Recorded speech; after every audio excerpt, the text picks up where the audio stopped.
দেখো ভাত বসিয়ে দিয়েছি, ভাতটা ফুটেও এসেছে। তো আজকে সকালবেলা ছেলে ভাত খাবে বললো। সকাল সকাল তো স্নান হয়ে গেছে, বাসি কাজ সারা হয়ে গেছে। তো ছেলেকে বললাম তুই কি খাবি, বলছে একেবারে ভাত বসিয়ে দাও, একটু ঘি। ওই দেখো, হায় হায় হায়, পাগলি মা আমার। আল আছে হাতে, দাও ওইটা নিয়ে আসো, ওটা নিয়ে আসো, ওই যে সামনে আছে ওটা নিয়ে আসো। হ্যাঁ, হলুদ হলুদ ফুল ফুটে আছে, নিয়ে আসো নিয়ে আসো। ওরে বাবারে,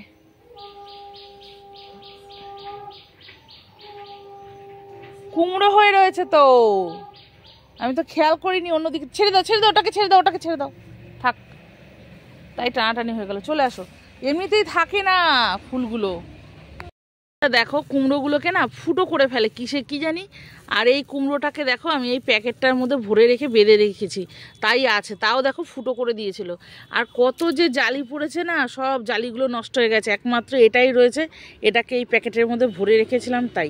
আর মশা এত ঘুরছে এখানে, আমি থাকবো না, বাবারে বাবা। চ। তো বন্ধুরা, এই পাতাগুলো কে কে চেনো আর কে কে খেতে ভালোবাসো বলো। আমার কর্তা তো বলবে, যখন থেকে একটুখানি উঠবে পাতা দেখা যাবে তখন থেকে বলবে কি তাড়াতাড়ি ওঠ, তাড়াতাড়ি ওঠ, তোদেরকে খেতে হবে, তাড়াতাড়ি ওঠ। উনি এত পছন্দ করে না, এরপরে পরের ভিডিওতে দেখতেই পারবে যে বাজারে গেলে কীরকম পরিমাণে খারকোল পাতা নিয়ে আসে এই বাটা খাওয়ার জন্য, এত ভালোবাসে। তো বন্ধুরা দেখো, বৃষ্টি হলো, সমস্ত গাছপালা একদম ভিজে চকচক করছে একদম। বৃষ্টি হলে গাছপালাদের খুব আনন্দ। তো দেখো জলটা বেরিয়ে যাচ্ছে এখান থেকে। আর কিছুদিন গেলেই বর্ষার সময় পুরো রাস্তায় মাছ ছড়াছড়ি, আমার উঠোনেও চলে আসে মাছ।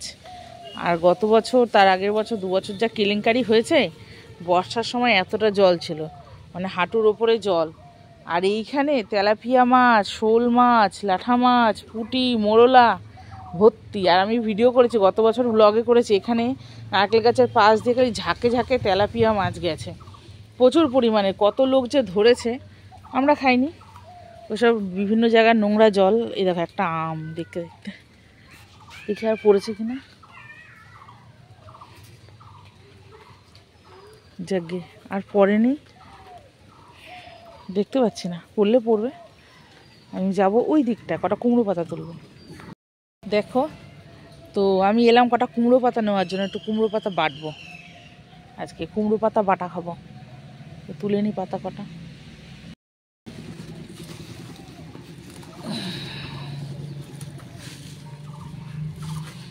তো কুমড়ো পাতা বাটা খেতে কে কে ভালোবাসো একটু কমেন্টে জানাবে।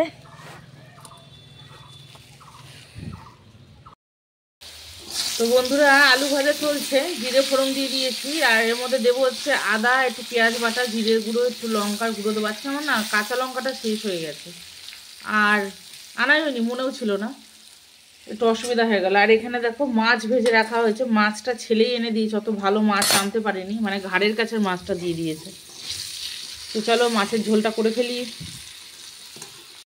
বন্ধুরা, কড়ার মধ্যে তেল দিয়েছি, কালো জিরে দিয়েছি, দেবো শুকনো লঙ্কা আর রসুন। আসলে একটু কাঁচা লঙ্কা দিলেই ভালো হতো। আর ছেলেকে দিয়ে মাছ আনালাম, পটল আনালাম, লঙ্কাটার কথা মনে নেই, নাহলে আনিয়ে নিলেই হয়ে যেত। তো দেবো এর মধ্যে কুমড়ো পাতাটা, একটু ভেজে নিই ভালো করে।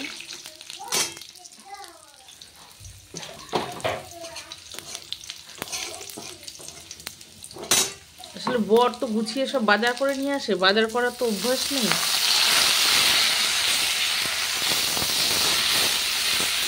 এর মধ্যে দিয়ে দেবো নুন আর হলুদ পরিমাণ মতন, দিয়ে এটা ভালো করে ভেজে নামিয়ে নেবো।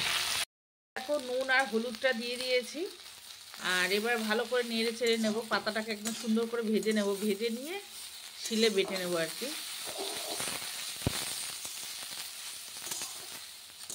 নুন দিয়েছি তো কমে যাবে এবার, তো পরে দেখাচ্ছি, আগে ভাজা হয়ে যাবে। বন্ধুরা দেখো কুমড়ো পাতাটা ভাজা হয়ে গেছে, এবার বেটে নেব। আর ভাজার দরকার নেই, সুন্দরভাবে ভাজা হয়ে গেছে, এবার বেটে নেব। বেটে এবার গরম ভাত দিয়ে খেলেই হলো। শিলের মধ্যে নিয়ে নিয়েছি, এবার বেটে নেব। বন্ধুরা, রান্না বান্না হয়ে গেছে, আর বাসন কোসন মেজে নিয়ে এসেছি। আর এদিকে কি হচ্ছে দেখো, এটা হচ্ছে চাটনি গতকালে। তো এই চাটনিটার মধ্যে একটু মিষ্টিটা একটু কম হয়েছিল, তোর বাবা বললো যে একটু বাতাসা দিয়ে একটু ফুটিয়ে দিও। তো বাতাসা দিয়ে দিয়েছি। আর চাটনিটা একটু বেশি করে করেছিলাম যাতে দুদিন ধরে খেতে পারে, তাহলে চাটনিটা তো থাকে, রোজ তো করতে হয় না।